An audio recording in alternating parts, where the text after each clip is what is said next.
Bismillahirrahmanirrahim. Assalamualaikum warahmatullahi wabarakatuh. Alhamdulillahi rabbil alamin. Allahumma salli wa sallim ala sayyidina Muhammad wa ala alihi wa ashabihi ajma'in.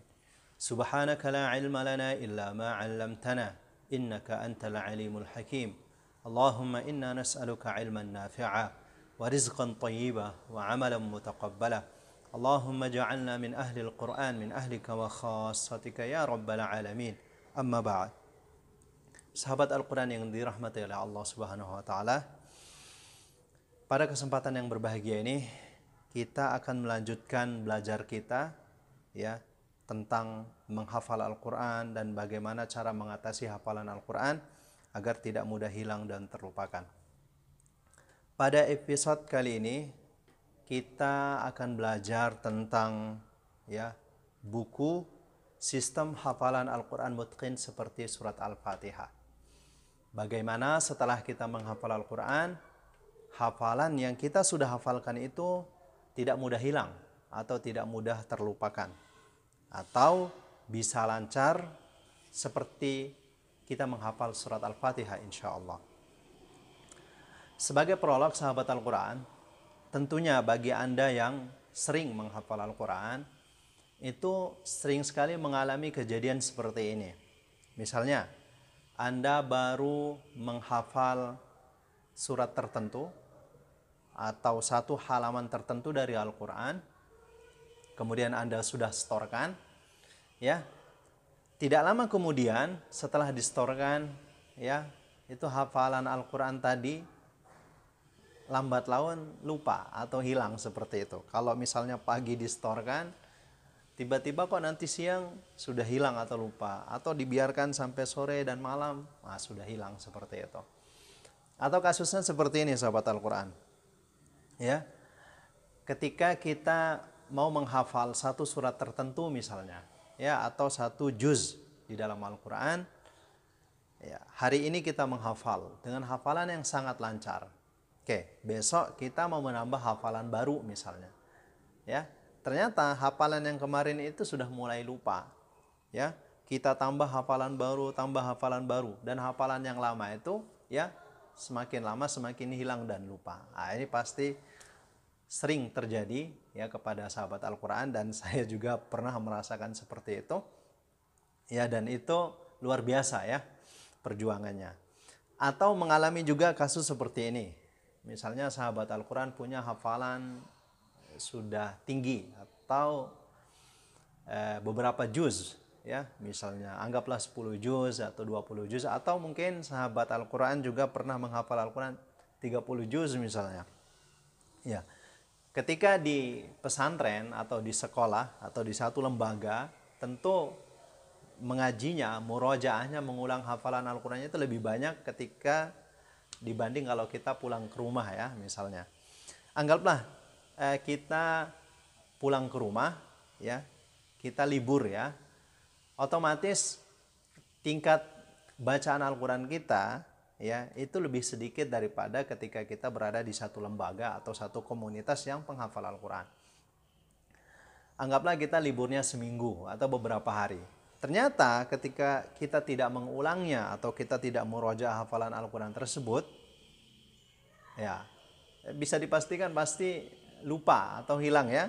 Begitu kembali ke pondok pesantren atau kembali ke lembaga tahfiz, kita ulang lagi gitu, seperti menghafal yang baru. Nah, ini kejadian yang ini sering sekali terjadi. Saya sendiri menghafal Al-Quran itu selesai 30 juz ketika usia 17 tahun pada tahun 2008 kalau nggak salah. Nah, sampai tahun 2016 kurang lebih. Ya, trial and error gitu.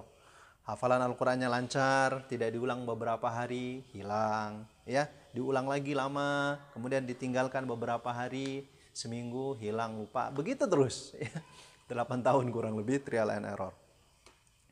Saya terinspirasi dengan dua orang ya. Yang pertama itu Profesor Dr. Ahmad Isa Al-Mi'sarawi. Beliau mengatakan, ana mundu khamsina sanah lam aqra'il Quran minal mushaf. Saya lebih dari 50 tahun belum pernah baca Al-Quran dari mushaf.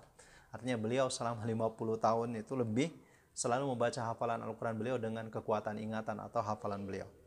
Nah, kemudian saya juga punya sahabat, punya teman, seorang pembisnis ya, properti dan importir kurma, itu lebih dari 20 tahun mengulang hafalan Al-Qur'annya dengan hafalan, dengan kekuatan ingat tanpa lagi memegang mushaf Al-Quran. Dan ini luar biasa, ini menjadi inspirasi buat saya. Insya Allah kita juga bisa menjadikan hafalan Al-Quran kita mutqin seperti surat Al-Fatihah.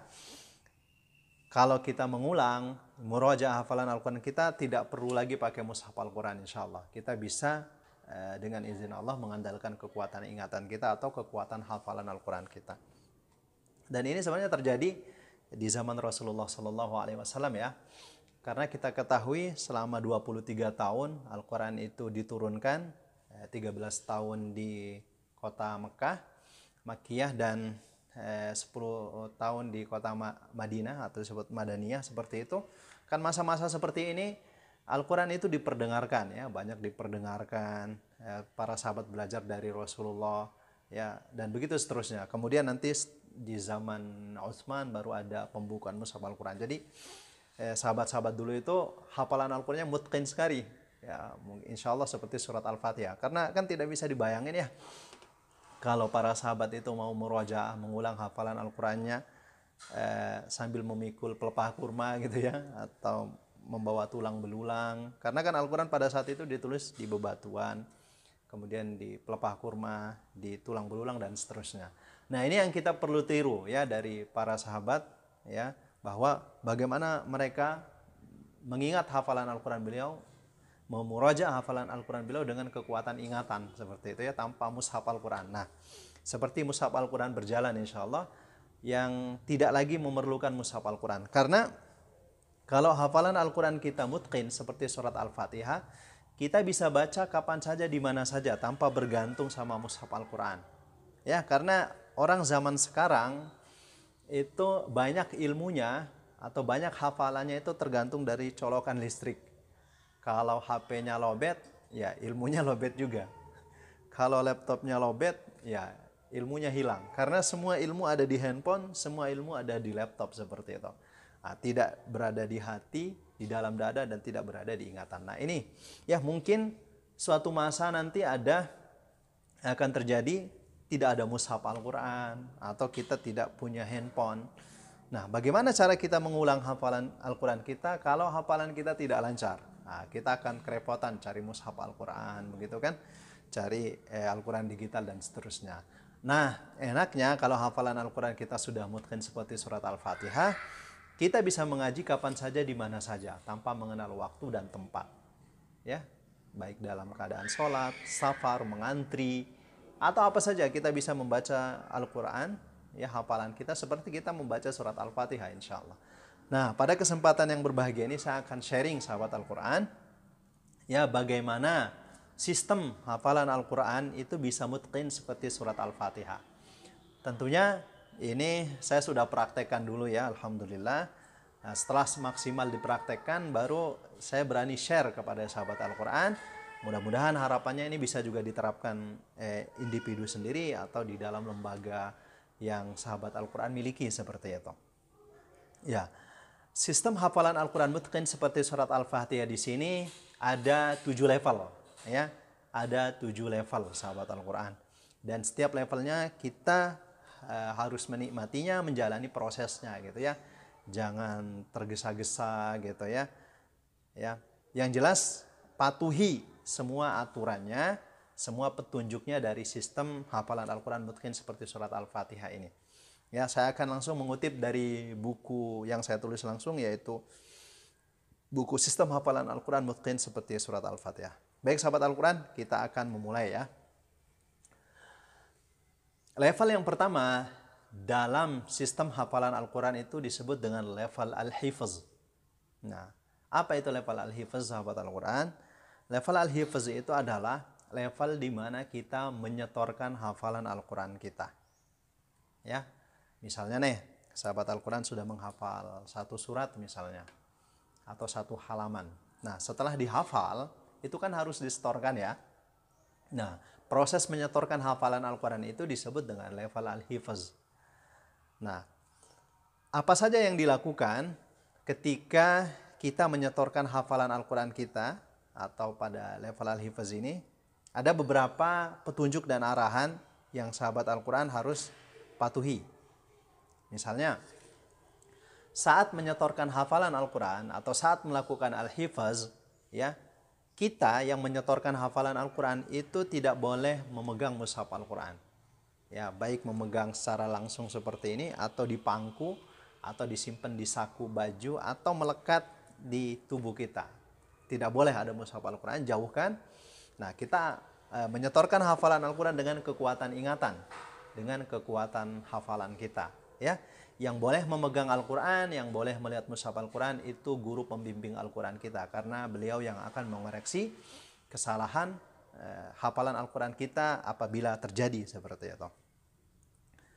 Kemudian di saat kita menyetorkan hafalan Al-Quran kita, itu sebaiknya hafalan Al-Quran yang benar-benar lancar dan bagus ya. Ya, jangan sampai lebih banyak tersendat-sendatnya karena banyak yang lupa atau banyak yang salah. Kalau bisa maksimal kesalahannya 3. Kalau bisa maksimal kesalahannya 3. Lebih dari 3, sebaiknya disuruh mundur dulu, diperbaiki hafalan Al-Qurannya lagi. Nanti kalau lancar, silahkan distorkan seperti itu. Kemudian, kalau bisa saat store hafalan Al-Quran itu, ya, minimalnya 1 ayat, minimal. Ya, kalau ayatnya belum sempurna jangan. Kalau maksimalnya terserah, sahabat Al-Quran mau 3 halaman, 5 halaman, setengah juz, sesuai dengan kemampuan lah seperti itu. Tapi kalau minimal 1 ayat, jangan sampai kita store yang tidak sempurna 1 ayat seperti itu ya. Nah, ketika terjadi kesalahan, misalnya murid ya, store hafalan atau peserta yang store hafalan, itu guru pembimbing Al-Quran sebaiknya jangan langsung mengoreksi hafalan Al-Qurannya. Jadi biarkan dulu, punya waktu untuk berpikir gitu ya. Jadi punya waktu untuk berpikir. Kalau misalnya sudah kita kasih waktu untuk berpikir tetap salah atau lupa, nah baru kita beritahu. Nah, jadi kasih kesempatan jeda beberapa waktu supaya dia berusaha mengingat sendiri seperti itu. Kemudian, nah, hafalan Al-Quran yang baru kita storekan, kepada guru pembimbing Al-Quran kita, meskipun lancar, ya, meskipun kuat, tidak terjadi kesalahan saat menyetorkan hafalan, nah ini statusnya masih berada di memori ingatan jangka pendek. Ya, jangan bangga dulu, jangan senang dulu, ya. Karena hafalan Al-Quran yang baru distorkan itu masih berada di memori ingatan jangka pendek atau short term memory yang tidak bertahan lama. Misalnya begini, sahabat Al-Quran store di waktu pagi ya. Ya.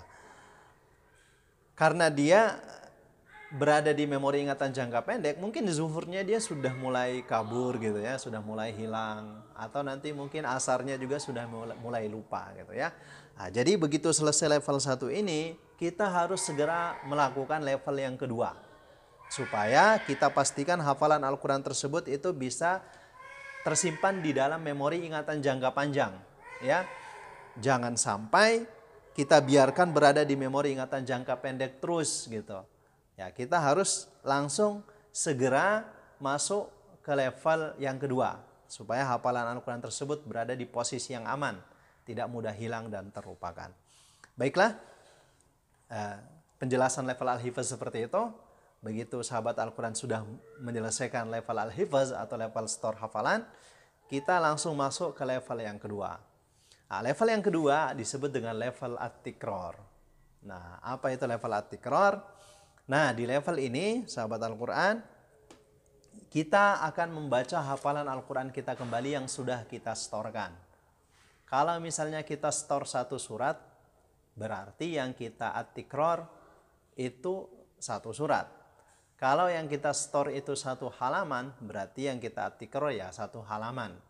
Kalau yang kita hifazkan atau kita storekan 5 ayat, ya yang kita tikrorkan 5 ayat. Jadi at-tikror itu sesuai dengan jumlah yang kita hifazkan atau yang kita storekan. Nah, di level at-tikror ini sahabat Al-Quran, ya, kita akan melakukan pengulangan hafalan Al-Quran kita.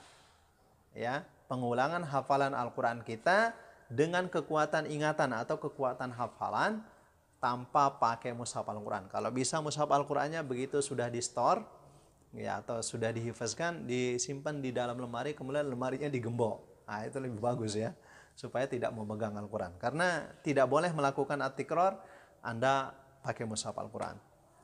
Nah, at-tikror itu pengulangan dengan kekuatan ingatan atau kekuatan hafalan sebanyak 20 kali putaran. Ya, 20 kali putaran. Misalnya gini, Anda store satu surat misalnya. Ya, surah An-Naba lah ya, contoh. Kan surah An-Naba ada 40 ayat. Ya, tikror itu Anda baca dari ayat 1 sampai ayat 40. Nah, itu baru disebut satu putaran. Nah, nanti baca lagi dari ayat 1 sampai ayat 40, itu 2 putaran. Begitu terus sampai 20 kali. Dengan kekuatan ingatan, kekuatan hafalan tanpa pakai mushaf Al-Quran. Kalau Anda store 5 ayat, ya 5 ayat yang ada tikror dari ayat 1 sampai 5 dihitung satu putaran. Dari ayat 1 sampai 5 2 sampai 20 seperti itu. Ya, lakukan itu dengan kekuatan ingatan atau kekuatan hafalan, tidak boleh pakai mushaf Al-Quran. Nah, level at-tikror ini dilakukan secara mandiri, ya, tetapi tetap dalam pengawasan ustadz atau ustadzah, pembimbing Al-Quran kita. Nah, tidak distorkan lagi. Jadi begitu kita sudah selesai store hafalan atau al-hifaz, kita duduk, kita mengulang dengan kekuatan ingatan, kekuatan hafalan kita sebanyak 20 kali secara mandiri. Ini harus jujur ya, tetap dipantau, tetap dalam pengawasan guru pembimbing Al-Qurannya. Seperti itu. Kemudian, ya, at-tikror, pengulangan hafalan Al-Quran itu dilakukan minimal 20 ya. Nah, kurang dari 20 nggak boleh. Kalau lebih boleh, seperti itu. Misalnya 19 aja dah, itu nggak boleh ya. Kalau 21 boleh, yang jelas lebih boleh. Saya pernah melakukan 40, sahabat Al-Quran, 40. Tapi saya khawatir kalau saya terapkan kepada Anda, sahabat Al-Quran, itu akan memberatkan Anda. Jadi saya berikan keringanan menjadi 20 seperti itu. Dan kalau Anda misalnya hari ini 19, Anda bilang besok satu aja gitu. Berarti kalau tidak selesai hari itu, Anda dapat 19 misalnya tikrornya, di hari besok Anda harus ulang dari awal lagi. Ya, karena tikror itu harus habis hari itu. Ya, harus habis hari itu, tidak boleh dibesokin. Karena kalau besok itu basi gitu ya, nggak boleh gitu ya. Jadi harus habis saat itu juga. Nah, at-tikror boleh dilakukan 10 kali dengan bersuara. Ya, misalnya begini, memperdengarkan suara. Tabarakalladzi biyadihil mulku wa huwa ala kulli syai'in qadir. Atau boleh dengan 10 kali dengan bersuara atau jahar, 10 kali dengan sir, suara yang tak terdengar atau terbisik seperti gini. Seperti itu, pelan saja gitu kan. Bisa. Atau kalau Anda mau lakukan 20 kali semua dengan jahar boleh. Tapi ini usul saya, kalau mau 10 kali jahar, 10 kali sir. Seperti itu. Kemudian menghitung at-tikror itu harus akurat, jangan dikira-kira.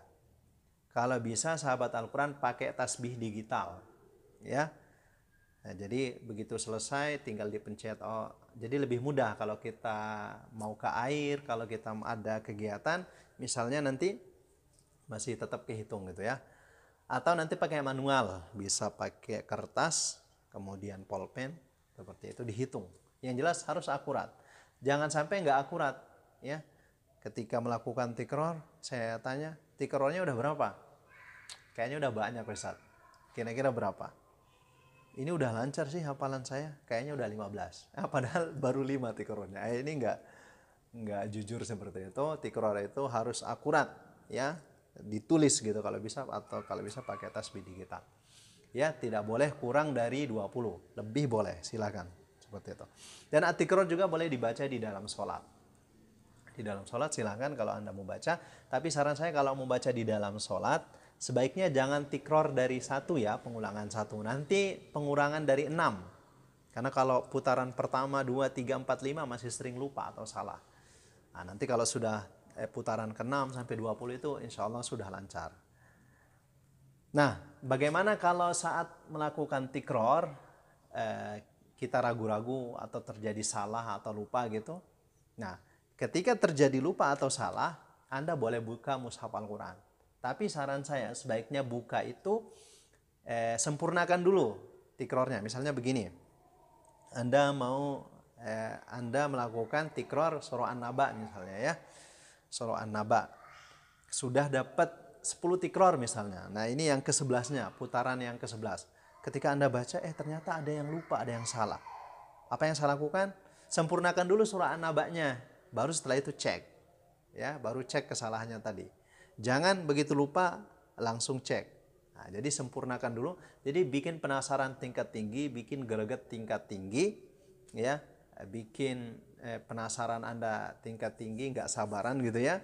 Karena semakin penasaran Anda tinggi, nah itu semakin berpengaruh. Ya begitu Anda buka dan Anda langsung tahu, nah itu insya Allah tidak akan lupa lagi di ayat yang sama seperti itu. Itu cara mengoreksi tikror. Nah, jadi teknis tikror yang betul itu, pengulangan yang betul itu dilakukan dengan kekuatan ingatan tanpa mushaf Al-Quran. Ingat ya, sahabat Al-Quran, kalau saya tanya, tikror 20 dengan tikror 100 itu lebih bagus mana? Nah, jawabannya tergantung caranya. Nah, kalau Anda tikrornya 20 kali dengan kekuatan ingatan, kekuatan hafalan, tanpa memegang, melihat, membuka mushaf Al-Quran, itu akan lebih bagus kualitasnya, lebih kuat hafalannya daripada tikror 100 kali Anda sambil buka mushaf Al-Quran, sambil pegang, sambil lihat. Nah, seperti itu. Ini ya, jadi teknis yang betul itu lakukan dengan kekuatan ingatan, kekuatan hafalan, tanpa memegang Al-Quran, tanpa melihat, tanpa membuka. Kecuali tadi Anda ragu-ragu atau salah dalam melakukan saat tikror, nah Anda boleh mengoreksinya nanti setelah menyelesaikan putaran itu. Nah, seperti itu ya teknis yang betul. Nah, kalau memang situasinya memungkinkan, misalnya Anda lupa atau salah ya dalam melakukan proses tikror, Anda jangan buka mushaf Al-Quran, jangan lihat. Nah, minta ustadzah Anda yang mengecek langsung memberitahu Anda atau minta kepada teman Anda. Nah, ini akan kuat sekali pengaruhnya ya. Karena Anda mendengar, ya, menyimak. Nah, itu lebih kuat daripada Anda melihat sendiri. Seperti itu ya. Nah, ini kurang lebih at-tikror. Kita sudah pelajari 2 level, yaitu level al-hifz dan level at-tikror. Silakan sahabat Al-Quran dipraktekkan. Ya, insya Allah setelah berikut ini kita akan belajar level yang ketiga, keempat, dan seterusnya. Oke, baik. Terima kasih sahabat Al-Quran. Semoga bermanfaat. Ya, semoga Allah memberikan kita hafalan Al-Quran yang kuat, mutqin seperti surat Al-Fatihah. Terima kasih atas segala perhatiannya. Mohon maaf atas segala kekurangan. Saya akhiri dengan alhamdulillahirabbil alamin. Subhanakallahumma wa bihamdik asyhadu an la ilaha illa anta astaghfiruka wa atubu ilaik. Assalamualaikum warahmatullahi wabarakatuh.